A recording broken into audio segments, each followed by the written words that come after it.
മീഡിയയിൽ ഇപ്പോൾ വളരെ ട്രെൻഡിങ് ആയിട്ടുള്ള സാധനമാണ് E25 പെട്രോൾ. ആൻഡ് നമ്മൾ നോക്കാൻ വേണ്ടി പോകുന്നത് എന്താണ് E25 പെട്രോൾ. ആൻഡ് നിങ്ങൾ കേൾക്കുന്ന പോലെ തന്നെ ഈ E25 പെട്രോൾ നിങ്ങളുടെ വാഹനത്തിന് ഡാമേജ് ചെയ്യോ അങ്ങനത്തെ കാര്യങ്ങളൊക്കെ നമ്മൾ നോക്കാൻ വേണ്ടി പോകുന്നത്. So everyone, hi all, welcome back to exam by learning. And ഞാൻ Manahal, NIT Calicut chemical engineering graduate ആണ്. സോ നമുക്ക് നോക്കാം.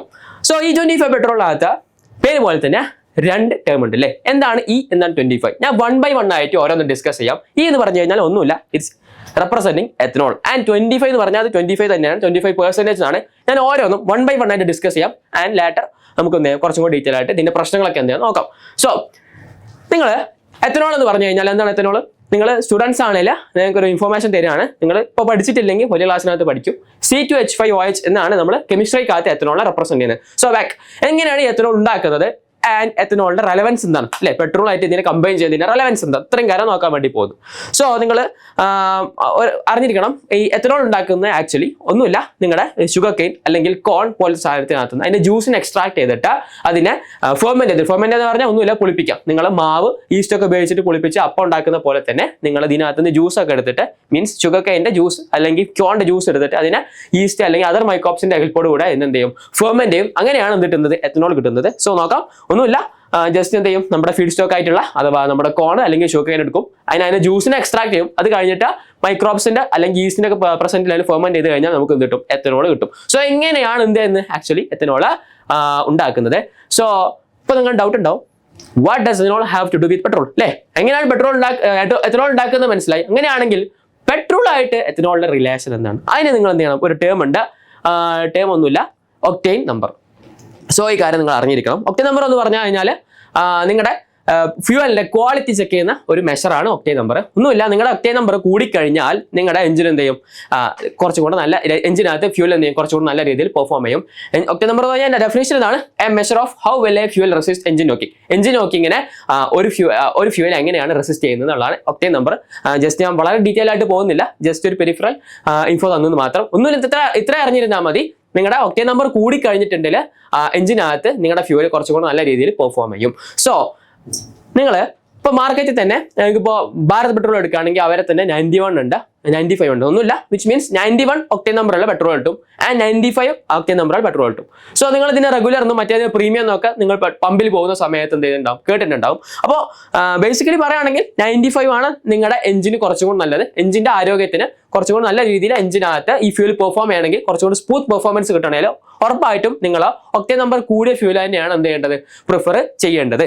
ആൻഡ് നിങ്ങൾ ഇനി എത്തനോളിൽ വരികയാണെങ്കിൽ, നമ്മുടെ മെയിൻ പോയിന്റിലോട്ട് വരികയാണെങ്കിൽ, ഈ എത്തനോളിനകത്ത് 106 ആണെന്ത്, 106 ആണെന്ത് ഒക്ടെയ്ൻ നമ്പർ, വിച്ച് മീൻസ് അതിനകത്ത് നല്ല പെർഫോമൻസ് കിട്ടും. ഓക്കെ, സോ നിങ്ങളുടെ ബാക്കിയുള്ള നോർമൽ പെട്രോളെ വെച്ച് കമ്പയർ ചെയ്യുന്ന സമയത്ത് റെഗുലർ നിങ്ങൾക്ക് 91 ആണെങ്കിൽ നിങ്ങൾക്ക് എത്തനോളിനകത്ത് 106 കിട്ടും. സോ അങ്ങനെയാണെങ്കിൽ നിങ്ങളുടെ ക്വസ്റ്റ്യൻ ഇതാണ്, എനിക്കറിയാം, if ethanol has such high octane number why are people അല്ലേ, എന്തുകൊണ്ടാണ് പീപ്പിൾ വറീഡ് അപ്പോൾ E25? എത്തനോളിനകത്ത് ഇത്രയും നല്ല ഒക്ടെയ്ൻ നമ്പർ ഉണ്ടെങ്കിൽ ഞാൻ പറഞ്ഞു ഓൾറെഡി നല്ല സ്മൂത്ത് പെർഫോമൻസ് കിട്ടും, പിന്നെ എന്തിനാണ് ആക്ച്വലി ആൾക്കാർ പേടിക്കുന്നത്? സോ നിങ്ങൾ എന്ത് ചെയ്യുക, ഈ ഡൗട്ട് കുറച്ച് നേരത്തേക്ക് ഒന്ന് ഹോൾഡ് ചെയ്ത് വെക്കുക. അപ്പോഴേക്കും ഞാൻ എന്ത് ചെയ്യാം, മറ്റേ കാര്യം പറഞ്ഞുതരാം. എന്താണ് 25? സോ 25 എന്ന് പറഞ്ഞാൽ ഒന്നുമില്ല, ഞാൻ ഓൾറെഡി പറഞ്ഞു 25% ആണ് മീൻ ചെയ്യുന്നത്, വിച്ച് മീൻസ് നിങ്ങൾ പെട്രോളിനകത്ത് ഇനി മുതൽ 25% ആയിരിക്കും അതിനകത്ത് എത്തനോളിന്റെ കണ്ടന്റ്. അങ്ങനെയാണ്, ഒന്നുമില്ല, കുറച്ചും കൂടെ ഡീപ്പായി പറഞ്ഞു കഴിഞ്ഞാൽ നിങ്ങൾ 1 ലിറ്റർ പെട്രോൾ വാങ്ങിക്കഴിഞ്ഞാൽ നിങ്ങൾക്ക് കിട്ടാൻ വേണ്ടി പോകുന്നത് 750 ml petrol plus 250 ml ethanol കോമ്പോസ്റ്റിലായിരിക്കും. സോ നിങ്ങൾ പെട്രോൾ എന്ന് പറഞ്ഞ് വാങ്ങുന്ന സാധനം E25 ആണെങ്കിൽ അതിനകത്ത് നിങ്ങൾ 1 ലിറ്റർ വാങ്ങിയാൽ പോലും അതിനകത്ത് കോമ്പോസ്റ്റ് നോക്കുന്ന സമയത്ത് 750 ml വോളിയം കോമ്പോസ്റ്റ് നോക്കുന്ന സമയത്ത് 750 ml എന്തായിരിക്കും പെട്രോളും, റിമൈനിങ് 250% എന്തായിരിക്കും എത്തനോളും ആയിരിക്കും. സോ അതാണ് E25 മീൻ ചെയ്യുന്നത്. ഇനി നിങ്ങൾ ഒരു കാര്യം കൂടെ അറിഞ്ഞിരിക്കണം, ആക്ച്വലി E25 ഇനി ഗവൺമെന്റ് ടാർഗറ്റ് ചെയ്യുന്നതാണ്. ഇപ്പോൾ നിലവിൽ എന്താണ്, E20 ആണ്. അതിന് മുന്നേ എന്തായിരുന്നു, E10 ആണ്. അപ്പോൾ E10 പറഞ്ഞു കഴിഞ്ഞാൽ ഒന്നുമില്ല, നിങ്ങൾ 1 ലിറ്റർ പെട്രോൾ വാങ്ങിക്കഴിഞ്ഞാൽ 900 ml അല്ലെങ്കിൽ 900 ml എന്തായിരിക്കും അതിനകത്ത് പെട്രോളും ആൻഡ് റിമൈനിങ് 100 ml എന്തായിരിക്കും എത്തനോൾ ആയിരിക്കും. സോ E10 നിന്ന് സ്റ്റാർട്ട് ചെയ്തു, നിലവിൽ നമ്മൾ E20 ആൻഡ് ഗവൺമെന്റ് ചെയ്യുന്നുണ്ട് E25 മാറാൻ വേണ്ടി ടാർഗറ്റ് ചെയ്യുന്നുണ്ട്.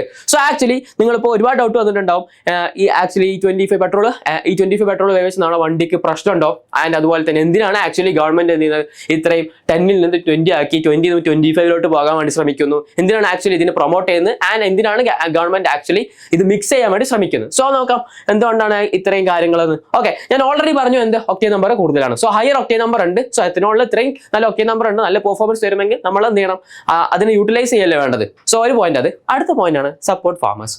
നമുക്ക് നമ്മുടെ ഓൾറെഡി ഞാൻ പറഞ്ഞില്ലേ എത്തനോൾ എങ്ങനെ ഉണ്ടാക്കുന്നത്, നമ്മുടെ ഷുഗർ കെയിൻ ഒക്കെ എടുത്ത് അതിനകത്ത് നിന്ന് ജ്യൂസ് എക്സ്ട്രാക്ട് ചെയ്തിട്ട് അതിന് ഫെർമെന്റ് ചെയ്തിട്ടാണ് എന്ത് ചെയ്യുന്നത്, എത്തനോൾ ഉണ്ടാക്കുന്നത്.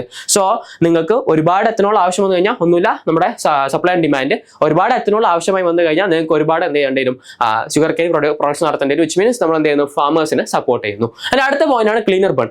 സോ ഈ കാര്യം ഒക്ടേൻ നമ്പർ ആയിട്ട് റിലേറ്റ് ചെയ്ത കാര്യമാണ്. അപ്പോൾ ഒക്ടേൻ നമ്പർ കൂടി കഴിഞ്ഞാൽ ഞാൻ പറഞ്ഞു നല്ല പെർഫോമൻസ് കിട്ടും. വിച്ച് മീൻസ് എഞ്ചിനകത്ത് ഇതിന്റെ കമ്പഷൻ കുറച്ചുകൂടെ നല്ലപോലെ ആയിരിക്കും നടക്കാൻ പോകുന്നത്.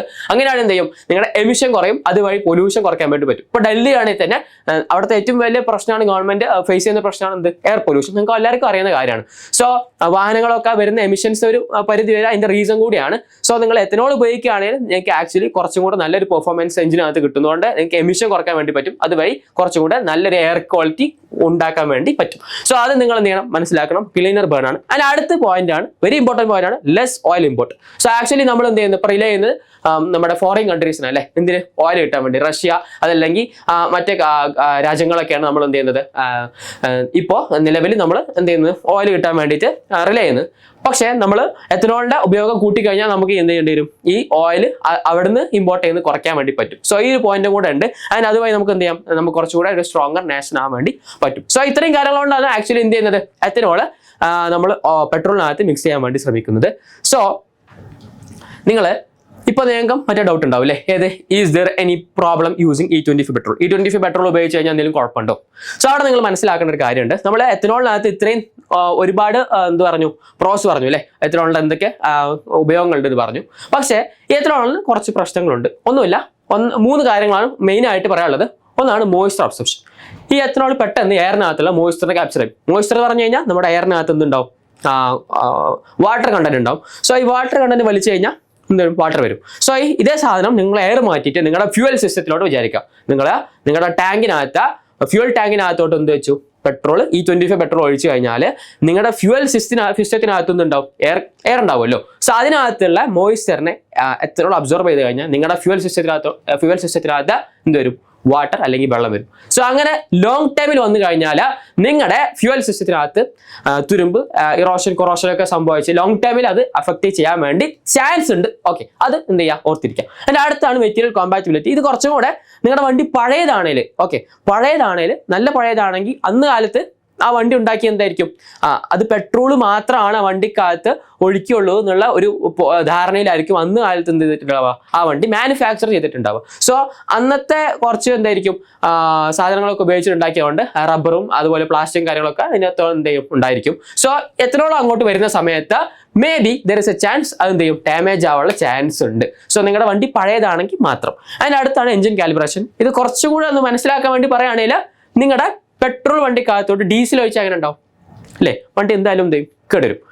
അതിന് അത്രയും എഫക്റ്റ് വരില്ലെങ്കിൽ പോലും നിങ്ങളുടെ പെട്രോൾ വണ്ടിക്കകത്തോട്ട് എത്തനോൾ ഉപയോഗിച്ച് കഴിഞ്ഞാൽ, ഡീസൽ ഉപയോഗിക്കുന്ന അത്ര എഫക്റ്റ് വന്നില്ലെങ്കിൽ പോലും എത്തനോൾ ഉപയോഗിച്ച് കഴിഞ്ഞാൽ ഉറപ്പായിട്ടും ഒരു എഫക്റ്റ് വരും. സോ ആ ഇഷ്യൂ ആണ് എന്ത്, എഞ്ചിൻ കാലിബ്രേഷൻ. അതും നിങ്ങൾ എന്താണ്, നിങ്ങളുടെ വണ്ടി പഴയതാണെങ്കിൽ മാത്രം നിങ്ങൾ എന്തേ മതി നോക്കിയാൽ നിങ്ങൾക്കൊരു പ്രശ്നമായിട്ട് വരുന്നുണ്ടാവുള്ളൂ. സോ അടുത്ത ക്വസ്റ്റ്യൻ ആണ്, ഷുഡ് യു വറി? ഓക്കെ, നിങ്ങൾ എന്ത് ചെയ്യണം, പേടിക്കണോ? അവിടെയാണ് നിങ്ങൾ മനസ്സിലാക്കേണ്ടത്, നിങ്ങളുടെ വണ്ടി 2012 അവിടെ നിന്ന് അങ്ങോട്ട് 2012 മുതലുള്ള വണ്ടിയാണ് ഏകദേശം നിങ്ങൾ എന്ത് ചെയ്യേണ്ട, പേടിക്കേണ്ട കാര്യമില്ല. കാരണം 2012 മുതലുള്ള വണ്ടീസൊക്കെ ഏകദേശം എന്താണ്, E10 സപ്പോർട്ടിംഗ് ആണ്. ഓക്കെ, സോ അതിന് മുന്നുള്ള വണ്ടിയാണെങ്കിൽ നിങ്ങൾ ആക്ച്വലി E25 വരുന്ന സമയത്ത് നിങ്ങൾ എന്ത് ചെയ്യേണ്ടി വരും, കുറച്ച് പേടിക്കേണ്ടി വരും. അതെന്താണ്, റിയാലിറ്റി തന്നെയാണ്. സോ E10 ആയിരുന്നു എപ്പോൾ, 2023 വരെയൊക്കെ സമയത്ത് E10 ആയിരുന്നു. പിന്നീട് അതെന്താക്കി, ഗവൺമെന്റ് E20 ആക്കി. ഓക്കെ, നിലവിലിപ്പോൾ എന്താണ്, E20 ആണ്. സോ നിങ്ങളുടെ വണ്ടി 2012 മുതലുള്ള വണ്ടി മാനുഫാക്ചർ വണ്ടിയാണെങ്കിൽ വലിയ രീതിയിൽ നിങ്ങളുടെ വണ്ടിനെ എന്ത് ചെയ്യാൻ പോകുന്നില്ല, എഫക്ട് ചെയ്യാൻ വേണ്ടി പോകുന്നില്ല. കാരണം നിങ്ങളുടെ വണ്ടി ഓൾറെഡി എത്തനോളിനെ കോമ്പാക്ട് ചെയ്യാൻ വേണ്ടിയിട്ട്, സപ്പോർട്ട് ചെയ്യാൻ വേണ്ടിയിട്ട് ഉണ്ടാക്കിയതായിരിക്കും ഫ്യൂൽ സിസ്റ്റം. ഓക്കെ, സോ നിങ്ങൾ ഇനി അറിഞ്ഞിരിക്കേണ്ട കാര്യം, ഇപ്പം എന്താ പോവാണ് ഗവൺമെന്റ് E25 മാറാൻ വേണ്ടി ശ്രമിക്കണം. ഇപ്പൊ നിലവിൽ E20 ആണ്, ഇനി അത് E25 പോകാൻ വേണ്ടി എന്ത് ചെയ്യുന്നുണ്ട്, ഗവൺമെന്റ് ശ്രമിക്കുന്നുണ്ട്. ആൻഡ് അതെന്തായിരിക്കില്ല, ഒരു സഡൻ പ്രോസസ് ആയിരിക്കില്ല, എന്തായാലും ഗ്രാജുവലി ആയിരിക്കും. മിക്കവാറും 2029 ആകുമ്പോഴായിരിക്കും ഗവൺമെന്റ് E25 എത്താൻ വേണ്ടി പോകുന്നത്. മേ ബി അടുത്ത വർഷം മുതൽ ഇപ്പോൾ E20 മാറിയിട്ട് E21 ആവാൻ വേണ്ടി ചാൻസ് ഉണ്ട്.